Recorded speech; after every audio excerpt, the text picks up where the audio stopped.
plus 1, 2, 2 plus 2, 4, 4 plus 4. Evolis. Vous allez kiffer la gestion. On va pouvoir passer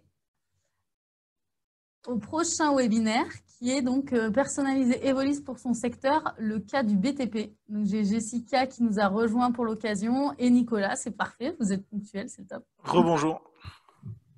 Rebonjour, du coup Jessica, on t'a pas vu aujourd'hui, peut-être que tu peux te présenter avant de démarrer.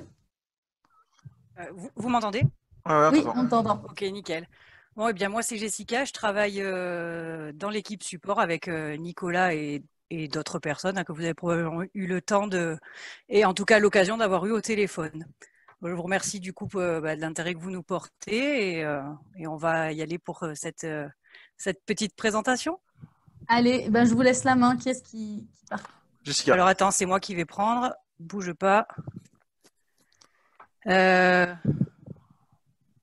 Donc, quand vous appelez au téléphone pour poser vos multiples questions ou que vous êtes perdu sur une question, vous pouvez sur Nicolas, sur Jessica, ils vous accompagnent.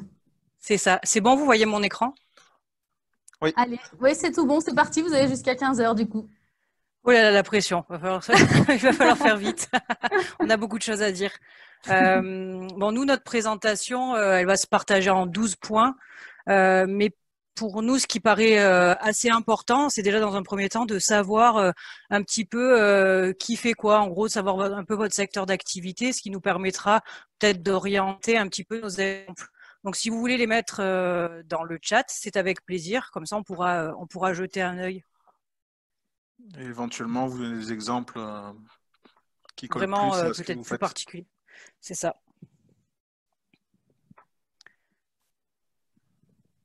Alors, attends, oui, mon chat. Tu les vois, toi, Nico? Non, mais vas-y, continue. C'est bon, je continue? Allez, ça marche. Ça. Alors, moi, je vais commencer assez rapidement par le paramétrage. Donc, nous, on va commencer par le paramétrage de la société. C'est quelque chose qui est assez important dès le départ. Donc, il faut que vous cliquiez sur votre nom ou compte qui se trouve en haut à droite. On se rend dans la partie paramètres. Et une fois qu'on est dans les paramètres, on va paramétrer le côté société. Donc, ça va être toutes les informations qui correspondent à votre société, notamment votre raison sociale. Ici, nous, c'est Artisan & Co. Vous avez votre statut juridique que vous pouvez sélectionner dans une liste proposée. Le secteur d'activité également qui peut être intéressant. Donc, par exemple, on pourrait très bien mettre BTP directement. L'activité principale, je ne sais pas, par exemple, ça serait de la plomberie étant donné.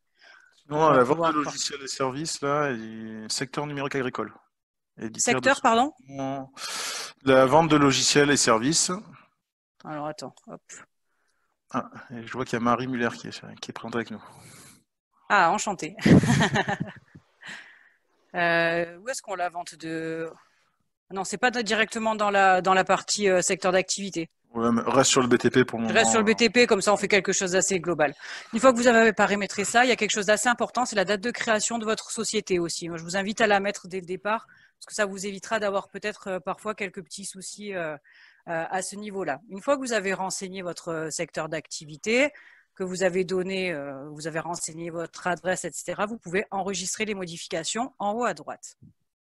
Donc là, on voit que l'opération est bien réussie. Une fois qu'on a terminé ça, on va passer sur le paramétrage de documents. Donc, on retourne dans les paramètres, évidemment. Mais cette fois-ci, on va aller dans la partie qui s'appelle « Conditions particulières des documents par défaut ». Donc, dans cette partie-là, vous allez pouvoir renseigner notamment les conditions de règlement par défaut que vous pouvez avoir. Imaginons, moi là, j'ai mis 30 jours parce que mes clients me paieront tous à 30 jours comme nous l'avons décidé. On a un taux d'escompte qui peut être appliqué ou non si on ne souhaite pas avoir de taux d'escompte applicable. On a les taux de pénalité également. Donc ça, les taux de pénalité, c'est les retards de paiement. Ça va vous permettre d'effectuer toutes vos factures d'intérêt. Et on a les frais de recouvrement qui est une mention obligatoire, légale et obligatoire. On a le mode de paiement également qui est intéressant si vous souhaitez être uniquement... d'avoir automatiquement par défaut le mode de paiement qui apparaît au moment de la saisie de vos documents. On a enfin la durée de validité des devis qui peut être intéressante, c'est selon votre propre besoin. le délai de rétractation et une dernière chose qui est très importante et qui est souvent utilisée dans le BTP, c'est la retenue de garantie. Donc, c'est très simple, il nous suffit de cocher, comme vous pouvez le constater, pour pouvoir l'activer. Par défaut, vous allez avoir le taux qui va être renseigné, ça c'est le taux maximal. Vous pouvez mettre moins si c'est négocié de cette manière-là. Si c'est 4, mais vous pouvez tout à fait changer le taux et renseigner 4% par exemple. Et enfin, paramétrer aussi le rappel automatique. C'est-à-dire qu'à l'issue de l'année passée, après le paiement de de la partie principale de la facture, vous allez pouvoir recevoir un email qui vous informe qui informera votre client qui doit régler la différence. Voilà, vous avez le choix du nombre de jours pour être informé avant le terme, et enfin vous pouvez recevoir une copie. Une fois que vous avez paramétrer ça, vous allez pouvoir ensuite vous rendre dans le... Alors, arrêtez-moi, Nico, tu m'arrêtes si tu trouves que je vais trop vite et qu'il y a trop de questions, parce que j'ai peur de ne pas pouvoir tout juste, dire. Juste pour aller un peu plus loin sur les conditions particulières du document par défaut.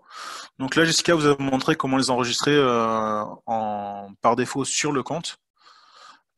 Si vous ne désirez pas les avoir par défaut sur le compte, vous pouvez les avoir sur le client également. Sur les fiches clients, en fait, vous allez pouvoir les enregistrer. Donc, si vous avez des clients pour lesquels ces conditions sont différentes, vous pouvez l'enregistrer directement. Par contre, à savoir que ça ne prendra pas le dessus sur le client. Il faut choisir. Soit c'est par défaut pour tout dans le monde, cette partie-là, soit ce sera vraiment pour chaque client qu'il faudra le mettre. Soit du cas particulier. Voilà. Tu veux rajouter autre chose? Peut-être des questions que tu as eues ou... Non, c'est bon, tu peux y aller. Ok, très bien. Donc là, maintenant, moi, je vais passer sur quelque chose d'autre qui est assez important. Alors, j'ai entendu ce matin je crois que c'est dans les 9 fonctionnalités que vous allez aimer, c'est le paramétrage de votre thème, mais vous pouvez aussi paramétrer la présentation, on va dire, globale de tous vos documents et qui est commune à tous vos documents. Donc, moi, je vais aller dans la partie perso PDF. Vous voyez, dans les documents, c'est ce petit onglet-là. Donc, si on clique dessus, là, on a la possibilité de glisser notre logo. Alors, il faut savoir que, comme je vous le disais à l'instant, c'est vraiment ce qui va être commun à tous vos documents. Donc, le logo, c'est quelque chose qui peut être commun à tous les documents. À savoir que vous avez aussi la possibilité, si vous avez des logos différents, peut-être selon... vous allez pouvoir en glisser des différents sur les modèles. Mais ça, c'est autre chose. Le paramétrage des modèles, c'est un peu plus complexe. On pourrait peut-être en parler une autre fois ou un jour où on s'appelle par téléphone. Donc là, vous avez la possibilité de joindre votre logo. C'est très simple, il vous suffit de cliquer sur choisir un fichier. Vous allez chercher dans votre ordinateur le fichier correspondant et vous venez l'intégrer ici. Alors, petite chose importante, si vous cliquez sur le point d'interrogation, vous allez voir les formats qui sont attendus et qui sont reconnus. Et également, on vous recommande une taille de logo. Donc, chez nous, ça va être du 200 par 200 pixels. Et le format, ça va être du JPEG, du GIF ou du PNG. D'accord ? Après, vous avez aussi la possibilité, si vous voulez, de mettre un arrière-plan. Alors, cet arrière-plan, on vous en propose par défaut, si vous voulez, en choisir un qui pourrait vous intéresser dans ceux qui sont proposés. Vous voyez, le choix est vaste, mais vous pouvez très bien en mettre un. Oh, pardon, je suis partie trop loin. Vous pouvez très bien en mettre un qui soit vraiment personnalisé selon votre besoin. Donc, vous pourriez très bien mettre une en-tête, par exemple, pour pouvoir la faire apparaître, ou alors on a souvent la question de faire apparaître un deuxième logo, notamment dans le monde du BTP. Il va y avoir les logos type Calibat, RGE qui sont souvent demandés d'être ajoutés. Et donc, nous, la façon dont on vous recommande que vous pourriez le faire apparaître, ça serait de créer éventuellement, alors moi je l'ai fait sur un fichier Word, donc vous faites votre fichier Word par exemple, vous intégrez vos deux logos à l'endroit où vous souhaitez les faire apparaître. Bon, évidemment, moi j'ai mis des logos Evolise, mais vous pourriez très bien avoir vos logos RGE. Et une fois que vous avez enregistré votre fichier, encore une fois hyper important, au format GIF, PNG et JPEG, vous pouvez le joindre et donc vous aurez votre fond, votre arrière-plan qui apparaîtra sur tous vos documents. On pourra y revenir plus tard si vous avez des questions. On avait eu une question tout à l'heure à ce sujet avec Olivier et François. Justement, comment intégrer des images sans passer par le code source du coup de la création du modèle. Voilà. Là, vous pourriez le faire avec l'arrière-plan. Avoir les logos que vous devez faire apparaître et surtout la taille des logos. C'est Parce ça, qu'il elle est faudrait très peut-être importante et l'emplacement. il faudrait peut-être retoucher du coup la mise en page du modèle, mais du coup vous pourriez le faire comme ça. Et après, en jouant éventuellement avec les marges de votre modèle, vous pourriez faire en sorte que du coup sur chaque page, ce logo apparaisse. Exactement. Oui, parce que c'est ça qui est important, c'est que ces logos apparaîtront sur toutes les pages de vos documents. C'est-à-dire que si vous avez 5 pages sur le devis, le logo apparaîtra évidemment 5 fois en arrière-plan. C'est bon, tu as terminé à ce sujet, Nico? Oui, Ouais, alors on va passer à la dernière personnalisation que vous pouvez faire, enfin les 2 dernières personnalisations que vous pouvez faire dans cette partie-là. Ça va être la personnalisation de l'entête, là où vous allez pouvoir intégrer toutes les différentes informations concernant votre société. Donc par exemple votre adresse, votre capital, le SIRET, votre numéro de téléphone, enfin toutes les informations qui vous semblent importantes. Vous avez également la possibilité de paramétrer votre pied de page dans la partie pied de page du PDF. La petite astuce qui est intéressante, c'est de faire apparaître, en fait, grâce à toutes ces... Alors, vous voyez bien quand je glisse dessus sur les cases des valeurs dynamiques, on voit bien? ouais. Ouais, c'est bon. Quand vous glissez sur ces cases-là, vous avez en fait la possibilité de faire apparaître cette valeur que vous avez renseignée quelque part sur votre compte. Alors, par exemple, la raison sociale, c'est celle que vous avez renseignée tout à l'heure au préalable dans la partie société. C'est le nom de votre société. Donc là, nous, par exemple, on a fait apparaître la raison sociale, ça va être name, d'accord, de mon entreprise, parce qu'on aura cliqué sur raison sociale. Vous pouvez faire apparaître également tout un tas d'autres informations selon votre besoin. Et la dernière chose qui est intéressante et qui est souvent demandée, c'est les conditions générales de vente. Donc ça, vous avez la possibilité de les glisser à cet endroit-là, en tout cas de les copier dans la case qui se trouve ici. Petite chose importante à savoir, c'est que les conditions générales de vente apparaîtront automatiquement sur une page supplémentaire. Donc votre devis, par exemple, fait une page ou votre facture fait une page. Sur la deuxième page, automatiquement, apparaîtra les conditions générales de vente. Vous pouvez évidemment cocher dans la création du document de ne pas la faire apparaître. Voilà, je vais passer maintenant rapidement à la partie article qui est très importante pour vous tous. Hein. Je vais essayer de ne pas trop traîner, mais c'est pas évident, on a beaucoup de choses à dire. Donc maintenant, on va se rendre dans la partie catalogue. Donc là, c'est la création d'un article classique qu'on va voir. C'est très simple. J'imagine que vous, utilisateurs, vous savez déjà comment faire pour créer un article. Mais il y a 2-3 petites informations qui sont importantes et que je souhaiterais vous donner. Donc quand on crée un nouvel article, donc on clique sur plus nouveau en haut à droite, on a plusieurs choses qui sont importantes. C'est la partie référence. Cette référence, c'est celle qui va être du côté vente, d'accord, si on renseigne la référence de l'article à ce niveau-là. Donc, on va mettre la désignation par défaut qu'on souhaite voir apparaître, la quantité, le prix unitaire, le taux de TVA également. Vous pouvez y joindre une image, ça peut être intéressant pour représenter représenter l'objet que vous vendez, par exemple. Vous renseignez également une classification de vente qui va vous permettre de faire, par exemple, d'affiner vos rapports. Alors, c'est quelque chose qui est un peu complexe, on n'aura pas le temps de le voir malheureusement, je pense, mais on essaiera d'en discuter à l'occasion. Et enfin, une des choses qui me paraît très importante, c'est la référence fournisseur. Cette référence-là, elle vous permet de renseigner la référence que votre fournisseur pourrait avoir des documents. Je m'explique. C'est-à-dire que vous allez aller dans la partie achat. Si vous voulez passer une commande à votre fournisseur, si vous souhaitez appeler sa référence à lui, il va falloir la renseigner dans cette case-là. Elle peut être effectivement identique à la partie vente si vous n'en avez pas l'utilité, mais en tout cas, du côté achat, il va falloir renseigner cette référence fournisseur. Si vous allez dans achat, pas commande, mais commande, voilà. Vous faites plus nouvelle commande. En ayant renseigné la référence de vos articles, dans la partie référence fournisseur, vous aurez spécialement sa référence à lui qui apparaîtra. Alors ça, c'était une petite chose que je trouvais assez intéressante. Dans cette partie article, on peut également choisir de faire une petite gestion de marge, enfin la gestion de la marge, en renseignant le prix d'achat, vous aurez un pourcentage de marge, évidemment. Et enfin, une chose intéressante aussi, c'est la gestion du stock.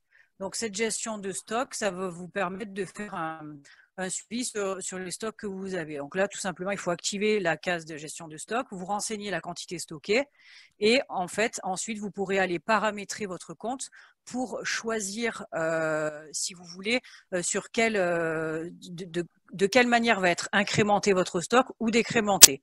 Donc, je vous montre rapidement. Donc, on va dans les paramètres.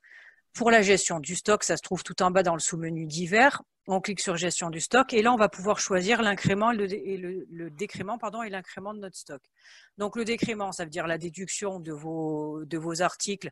Donc, vous choisirez, c'est au moment de la saisie de la facture ou au moment de la saisie du bon de livraison. Et l'incrément, ça va être lorsque vous achetez votre marchandise. Donc, c'est soit sur la création d'un bon de réception ou alors d'un bon de commande fournisseur. Donc là, le stock va être augmenté. Une fois que vous avez choisi votre paramétrage, évidemment, vous enregistrez en haut à droite. Et pour terminer sur les articles, une dernière petite chose, ça va être le groupe d'articles. Alors ça, c'est en gros, l'objectif, c'est d'optimiser la création de vos documents. Et pour être clair, c'est le gain de temps. Hein. Donc du coup, première chose, on crée nos articles, tous les articles avec toutes les informations nécessaires à l'intérieur. Et deuxième chose, on va aller créer des groupes d'articles. Donc, c'est-à-dire que le groupe d'articles, en gros, si vous voulez, par exemple, vous êtes, je sais pas, pardon, je vais y arriver, je bafouille. Nicolas, je vois que tu rigoles, c'est pas sympa. Vous travaillez dans une maison et vous allez faire de la pose de carrelage, par exemple. Donc, en gros, ce que vous allez pouvoir faire, c'est créer un groupe d'articles carrelage. Donc, là, je vais vous en montrer un qui est déjà créé. Si vous voulez, où là, on a, alors bon, c'est pas forcément un panneau en laine de verre, bon, je pense pas qu'on en est forcément dans du carrelage, mais c'est pour vous montrer qu'on peut appeler des articles. Je vais en créer un rapidement pour vous montrer comment ça se passe, c'est hyper simple. On fait plus nouveau en droite, on choisit sur quel type de document on souhaite pouvoir appeler le groupe d'articles. Donc là, en l'occurrence, je vais aller sur de la vente, parce que ça m'intéresse d'aller sur de la vente. Là, je vais aller, par exemple, sur une salle de bain. Pour moi, ça va être le groupe d'articles salle de bain. Donc, je peux mettre une description, je ne sais pas, montage par exemple. Bon, excusez-moi pour ceux qui sont plombiers, parce que je ne connais pas vraiment bien votre métier, mais en tout cas, je vais pouvoir vous amener quelques petites informations. Donc, par exemple, on est dans le montage de notre salle de bain. Et dans cette partie montage, on va pouvoir aller appeler les articles qu'on aura créés au préalable. Alors, je suis vraiment désolée, mais je me rends compte que je n'ai pas d'article, par exemple, qui s'appellerait baignoire. Donc, je pourrais très bien le créer directement pour monter ma baignoire. Ensuite, si j'ajoute une ligne, dans un deuxième temps, je rajoute, je ne sais pas, la robinetterie. Voilà, par exemple, la robinetterie. Je peux donc forcément mettre une quantité par défaut et je peux mettre un prix un montant par défaut également.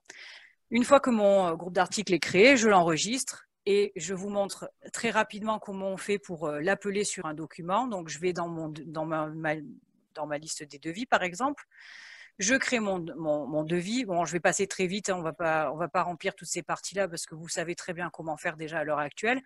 Et donc là, je décide d'appeler mon groupe d'articles. C'est très simple. Je clique sur cette petite flèche qui pointe vers le bas à côté d'ajouter une ligne.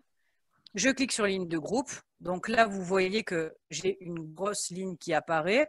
Je peux très bien mettre un commentaire à ce niveau-là, mais tout simplement en cliquant sur le chariot, je vais pouvoir appeler le groupe que je viens de créer qui s'appelle salle de bain et regardez, on a directement tous les articles qui sont intégrés et qui s'affichent.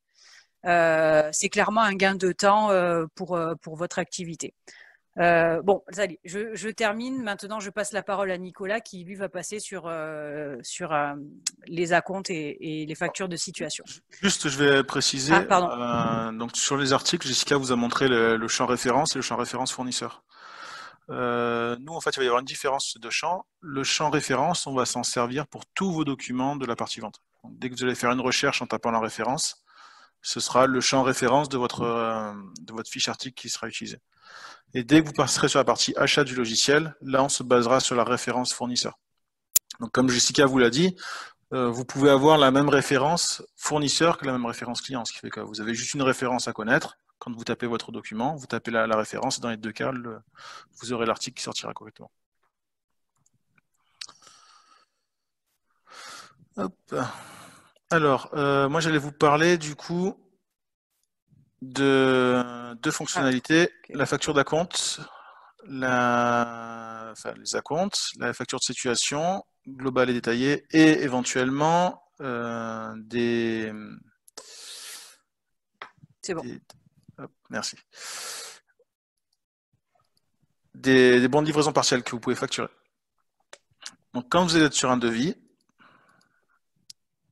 que vous aurez réalisé votre devis, vous trouverez ce petit bouton en haut qui va vous permettre de créer les documents qui viennent après. Donc, soit vous pourrez transformer votre devis en facture directement, en bon de commande, ou le livrer. Ou alors, vous allez avoir l'option de saisir un acompte. Donc, quand vous allez saisir un acompte, vous allez avoir un petit panneau qui va apparaître, vous permettant d'enregistrer du coup les informations relatives à votre acompte. Donc, soit un montant en euros ou en pourcentage, et vous allez pouvoir créer votre acompte, ce qui fait que le logiciel va vous créer une facture d'acompte qui sera du coup rattachée à ce devis et que vous retrouverez du coup en bas de page. Chose très importante à savoir, c'est que vous ne pouvez pas mélanger les factures d'acompte et les factures de situation. Pour le moment, on a bien séparé les deux. Donc, si vous commencez à faire des acomptes, jusqu'au bout, vous allez faire des acomptes pour ce devis-là, et après faire la facture finale. Ou alors, si vous avez commencé à faire des factures de situation, il faudra aller jusqu'au bout avec des factures de situation.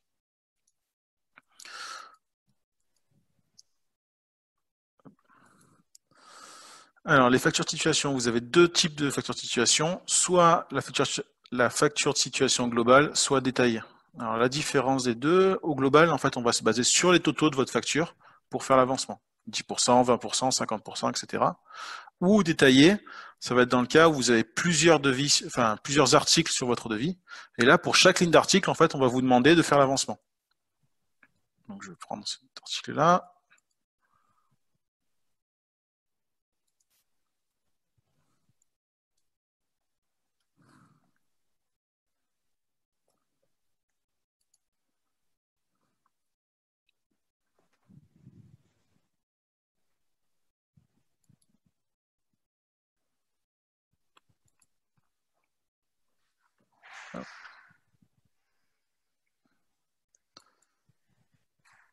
Facture de situation détaillée. Et je vais arriver sur ce champ-là. Donc la création d'une facture. Et vous allez voir que là, vous avez le champ global et situation. Et c'est là où vous allez pouvoir mettre l'avancement en pourcentage. Ou alors le mettre directement en modifiant les quantités. Donc, faites attention, vu qu'on reste sur des pourcentages, on ne vous permet pas de faire des pourcentages après la virgule. 95,57%, ça ne sera pas admis. On restera à 95% par exemple. Et vous allez pouvoir du coup faire votre facture de situation. Et en revenant sur votre devis, vous referez du coup la suivante.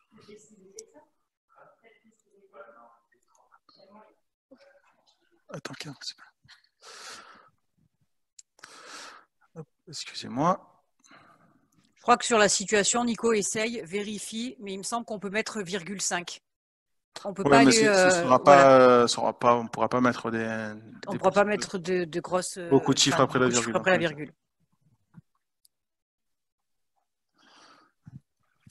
Quand vous aurez la deuxième facture de situation, il faudra repartir sur le devis. Et à ce moment-là, vous pourrez du coup refaire une facture de situation. Et ainsi de suite jusqu'à la fin du coup de votre facturation avec ce client.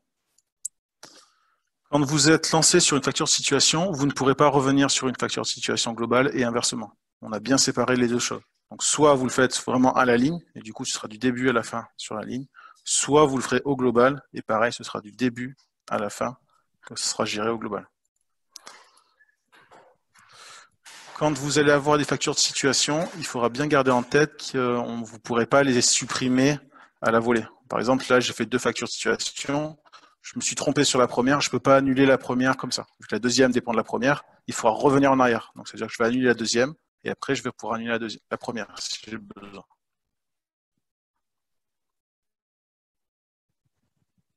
Quand vous allez faire des factures de situation, vous allez recevoir du coup sur la première page votre facture ou de la deuxième page. Et en plus de ça, dans le PDF, vous allez avoir une annexe qui apparaîtra et qui vous permettra d'avoir le décompte général. Ça, vous l'aurez uniquement avec les factures de situation. Est-ce que vous avez des questions sur les factures de situation ou pas du tout? Pour le moment, je dirais que non.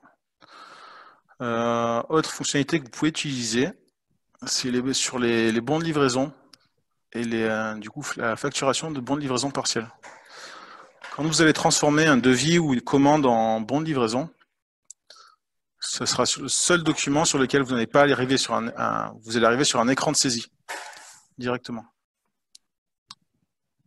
Et ça va vous permettre de modifier les quantités qui apparaissent ou de supprimer les articles, ce qui va vous permettre en fait de faire des bons de livraison partiels que vous pourrez facturer séparément. Si par exemple les factures de situation ne vous correspondent pas, éventuellement vous pourrez utiliser cette méthode-là qui vous permettra de facturer partiellement un devis.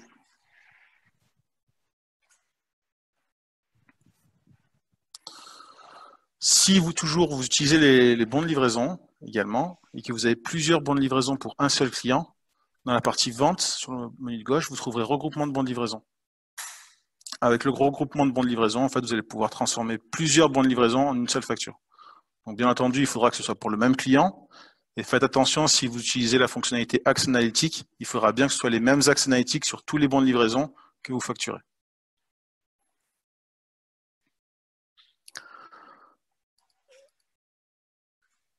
Alors, toujours sur les documents, c'était le document 43, Jessica, tout à l'heure, où on avait mis un fichier lié. Non, c'était le 40.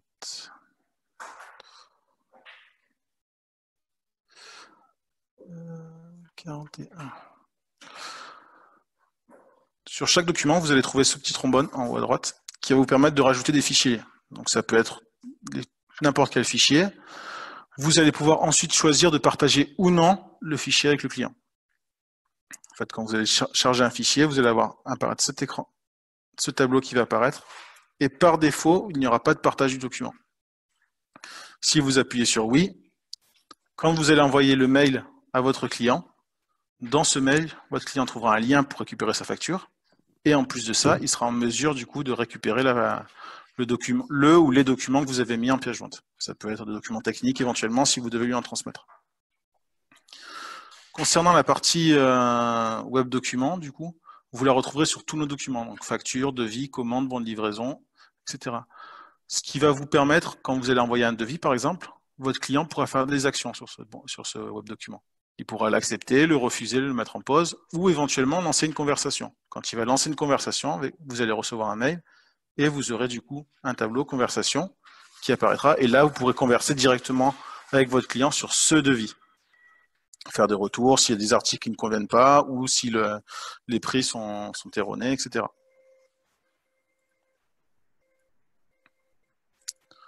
En bas de page de chaque document, vous allez trouver l'historique des événements. Là, vous verrez tous les événements qui ont eu lieu sur ce document. Donc les modifications, les enregistrements, la création. Et éventuellement, quand vous allez être passé d'un devis à une facture, vous allez voir passer les passages en livraison, passages en commande et la facturation. Ça vous permettra de retrouver rapidement un document issu d'une facture, par exemple, issu d'un devis. Et en plus, en bas de page, vous aurez un lien vers le document précédent. Je vais essayer de vous le montrer.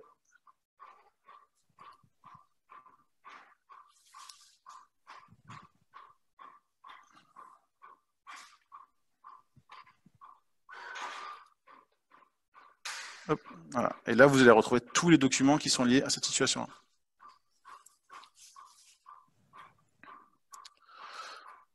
En plus de ça, sur cette page, vous allez trouver du coup l'option pour faire l'envoi par mail. Quand vous allez envoyer un document par mail, vous aurez dans l'historique des événements une trace sur l'envoi des documents par mail. Vous pourrez alors voir si le mail a été bien envoyé, s'il a été ouvert éventuellement par votre client ou s'il est passé en spam ou quoi que ce soit. Vous trouverez également cette information en vous rendant dans le journal des événements que vous retrouverez ici.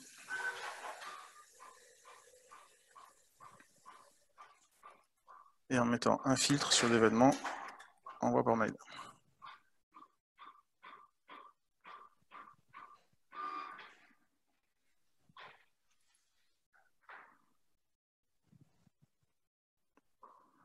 Là, vous allez avoir du coup tous les détails des documents.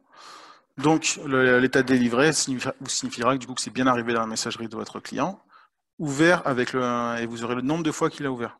Donc en fait, notre partenaire nous permet de faire un suivi et d'avoir une trace sur l'ouverture des emails. Là, vous aurez l'information si le document a été ouvert.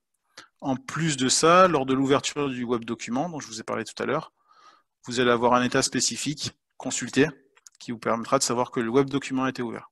Alors faites attention parce que cet état, c'est dès l'ouverture du web document. Ça veut dire que si vous prenez le lien du web document et que vous l'ouvrez vous, il sera quand même marqué comme consulté.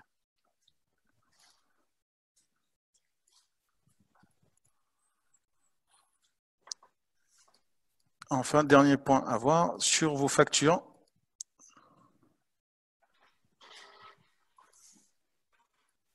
Quand vous aurez enregistré des paiements, il se peut que vos clients vous demandent un reçu de paiement. Donc ça, vous le trouverez directement sur les 3 petits points reçu de paiement, ou votre client sera en mesure de le récupérer directement sur son web document. Il y aura un bouton reçu de paiement et là, il pourra le télécharger directement.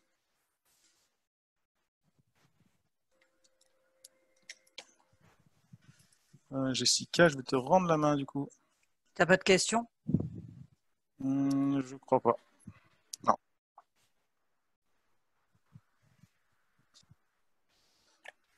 Du coup, t'arrêtes pas c'est bon? Ah oui, c'est moi qui ai repris. Nickel. C'est parfait. On va aller vite parce qu'il nous reste juste un petit quart d'heure. Bon, là, moi, c'est simple. Il me reste là, pour l'instant, 2 petits points à voir. Justement, c'est parfait. Donc, ça va être les relances. D'accord? C'est les relances des factures qui n'ont pas été réglées par vos clients. Donc, on a cette fonctionnalité-là qui est très intéressante. Donc, si vous voyez, vous avez dans le bandeau de gauche la partie relance. Et dans cette partie relance, vous avez les retards de paiement. C'est la liste de toutes les factures que vous avez en retard de paiement par rapport à la date d'échéance de celle-ci. C'est calculé par rapport à la date d'échéance de celle-ci. Donc, par exemple, on voit là que j'ai quand même 43 factures qui sont non réglées. Donc, je vais essayer de faire quelques lettres de relance à mes clients. Donc, pour pouvoir générer une lettre de relance et ensuite l'envoyer à mon client, je vais dans cette liste des factures en retard de paiement et je clique sur le numéro de la facture. Une fois que je suis sur cette facture, en fait, je peux cliquer sur les 3 points en haut à droite et je fais « Créer une relance ». Donc là, ça va me préparer une relance qui est faite avec des informations qui sont renseignées par défaut par rapport au paramétrage que j'ai fait dans mon compte au préalable. Donc là, je vous montre juste comment enregistrer la facture et je vous montre très rapidement où est-ce qu'on peut les personnaliser ensuite, ces lettres de relance. Donc là, on voit, là, ça me convient. Je vois que cette facture est en retard de paiement. J'ai l'objet de ma relance que je peux modifier si j'ai besoin de rajouter des informations. Vous voyez, là, je peux rajouter des étoiles, il n'y a pas de souci. Je peux rajouter également peut-être une petite note complémentaire éventuellement par message. Je peux mettre la date de la relance. Alors, elle est par défaut à la date du jour, mais si vous voulez la modifier, la mettre ailleurs, éventuellement, vous pourriez très bien le faire. Et il vous suffit enfin d'enregistrer en haut à droite. Une fois que vous avez enregistré votre lettre de relance, vous allez pouvoir l'envoyer à votre client. Donc, cette lettre de relance, on voit qu'elle déjà, elle a le même logo que tous vos documents que vous avez sur votre compte. Elle a les informations concernant le client et également les informations qui apparaissaient tout à l'heure. Je vous ai dit que vous pouviez modifier, vous voyez. Donc là, pour pouvoir l'envoyer, c'est très simple. On clique sur envoyer par email et puis après, c'est exactement pareil que pour tous les autres documents. Vous sélectionnez l'email du destinataire et vous cliquez sur envoyer. Donc la lettre de relance sera envoyée à votre client. Vous avez donc la possibilité, comme je vous disais, de paramétrer de paramétrer le mail d'envoi des lettres de relance. Donc ça se passe dans le sous-menu divers. Vous voyez là l'onglet nouvelles lettres de relance. Donc c'est à cet endroit-là que vous allez pouvoir paramétrer l'objet de votre email, pardon, et également le texte. Vous en avez un par défaut qui est proposé, vous pouvez très bien le personnaliser, il n'y a aucun souci. Une fois que vous avez fait la personnalisation, vous cliquez sur enregistrer le modèle. Enfin, je vais passer sur la dernière chose qui est la facture d'intérêt.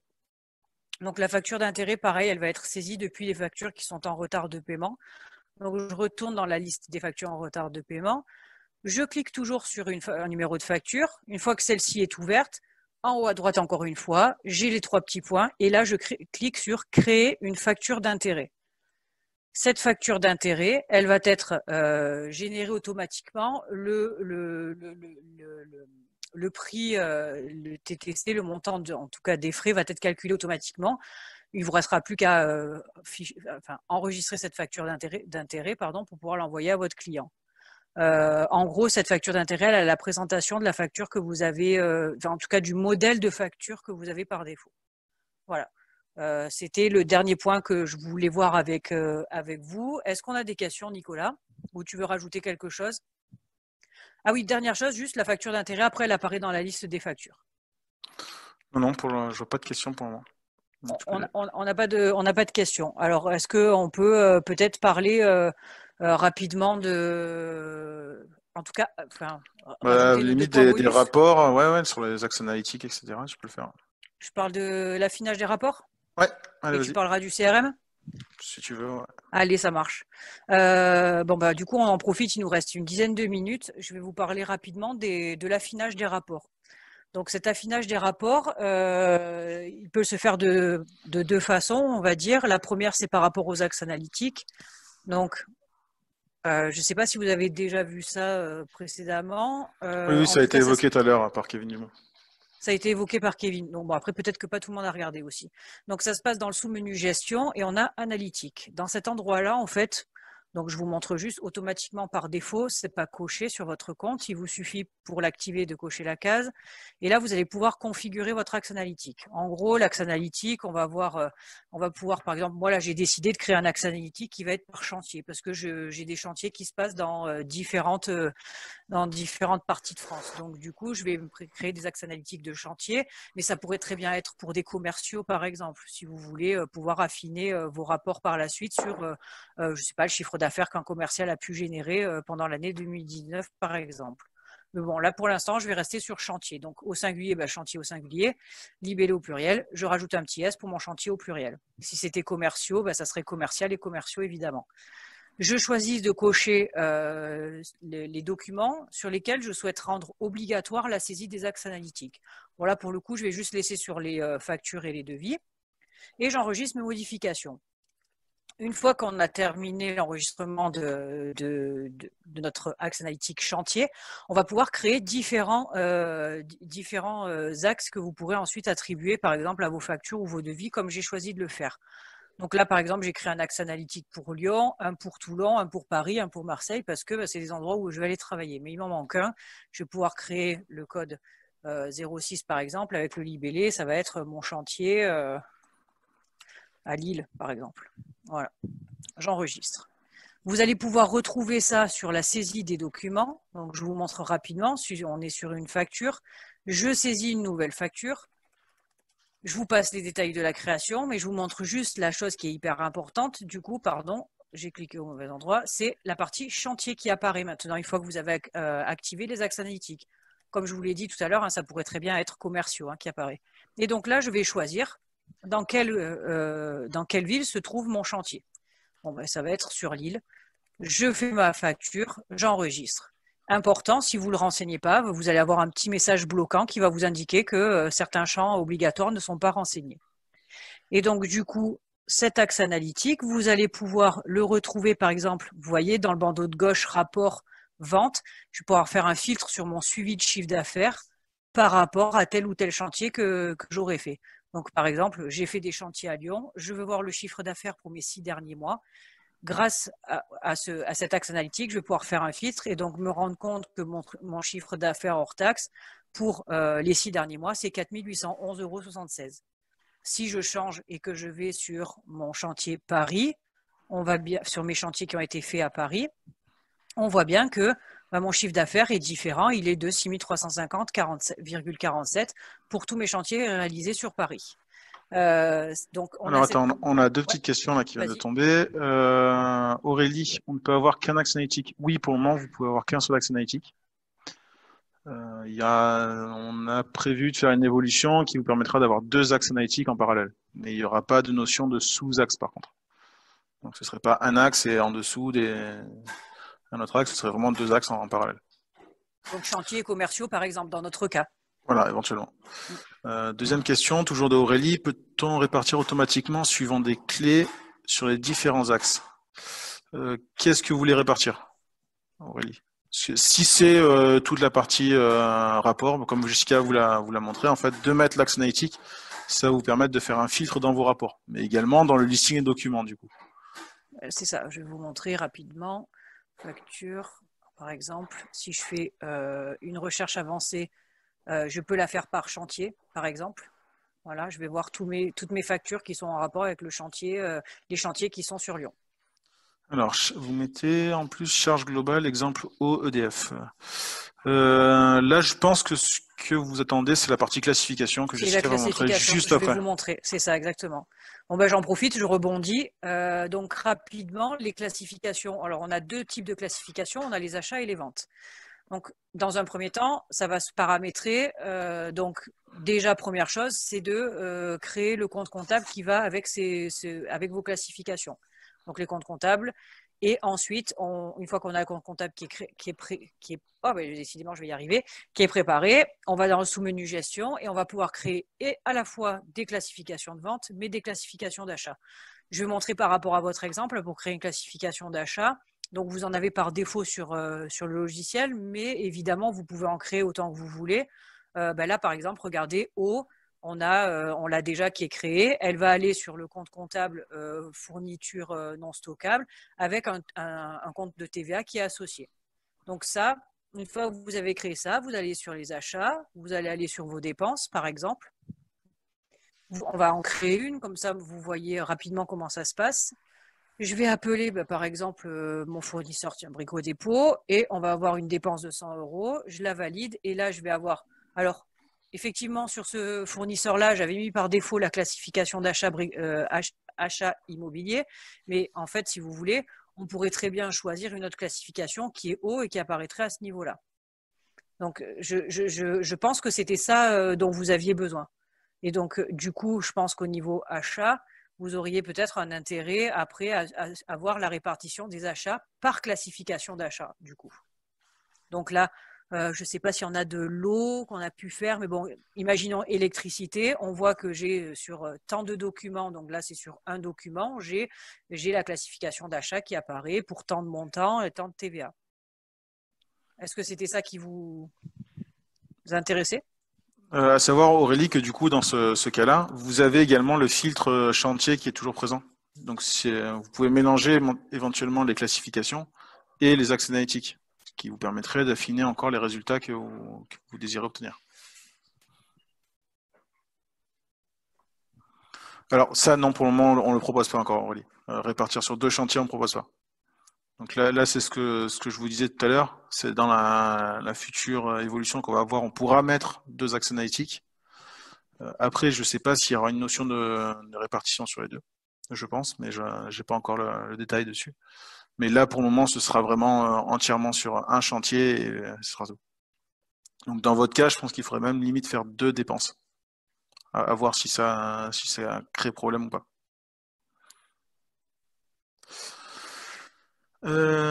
Katia, bonjour, est-il prévu d'avoir un lien avec les catalogues fournisseurs pour avoir la mise des tarifs en import, comme sur le logiciel Batapli? Alors, pour le moment, non.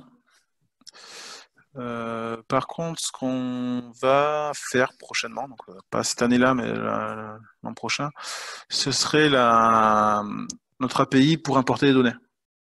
Donc, éventuellement, à ce moment-là, ce serait envisageable d'avoir une fonctionnalité en ce sens-là. Un développement du coup de votre côté serait nécessaire pour vous rattacher à notre API, mais après, vous pourriez mettre à jour rapidement vos catalogues via l'API.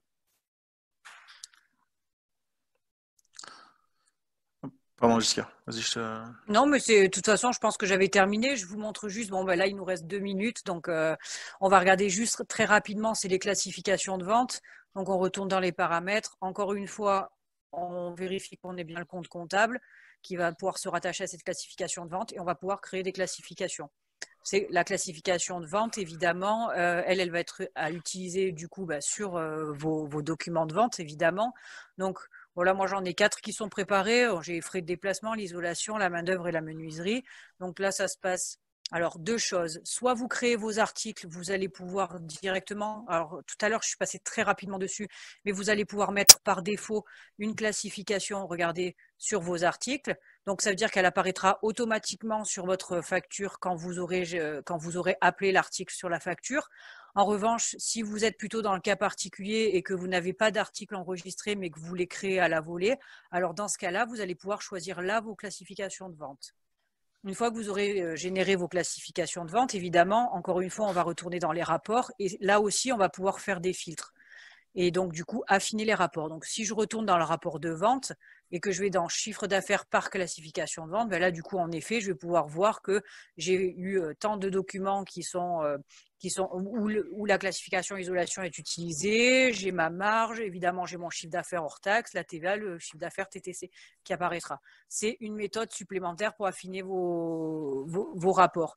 Il y a plein d'autres utilisations des classifications de vente, et là malheureusement on n'a pas vraiment le temps d'en discuter, mais par exemple vous pourriez très bien faire apparaître dans les lignes de vos documents les classifications, ce qui vous permettrait de voir et de faire des exports, après retravailler votre fichier Excel.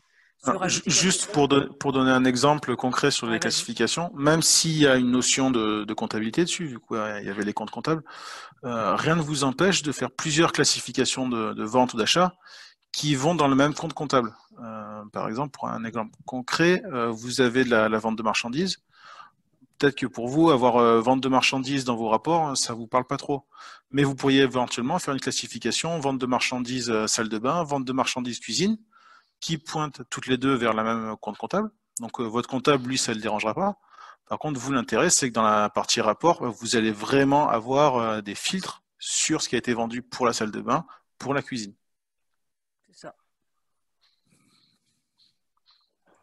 Moi, j'ai une question juste pour terminer. Si on a plus de questions, justement, qu'on veut en savoir un peu plus, comment on peut contacter le support client? On a plusieurs méthodes. Vous avez soit le chat, vous avez le petit widget qui se trouvera en bas à droite de votre compte et vous pouvez nous contacter par chat, par email à support@evolis.com ou alors par téléphone au 01 46 72 50 04. Vous trouvez aussi ça directement sur votre compte en cliquant dans le point d'interrogation. Vous avez assistance, le support et un numéro de téléphone qui apparaîtra. Le numéro de téléphone qui apparaîtra. On est disponible, n'hésitez surtout pas. Pour les demandes d'Evo, les questions complémentaires, on sera là pour vous répondre. Bah, écoutez, merci à tous les deux pour votre temps. Chez nous, le support client, c'est quelque chose de hyper important. Tout est géré en France. Donc, l'équipe dont font partie Nicolas et Jessica est basée à Toulon, à côté de l'équipe de développement. Donc, c'est des personnes qui sont formées, qui sont les plus expérimentées sur l'outil. Donc, n'hésitez pas à les solliciter et on se bat au quotidien pour avoir un support client de qualité. C'est quelque chose de très important pour nos fondateurs. Donc, voilà. Ah bah, il y a Géraldine qui dit « et ils sont au top ». Merci Géraldine. Donc voilà, ils vous accompagnent au quotidien. C'est vrai que c'est sympa de dire quand on apprécie leur travail, ça fait toujours plaisir. C'est voilà. ça. Mais merci pour votre temps à tous les deux. Merci, c'était sympathique. Merci à tous pour votre écoute et puis à bientôt au téléphone, chat et mail. Et ben, Allez, bien. bon après-midi. Bon après-midi. Au revoir. Merci Jessica, bon après-midi.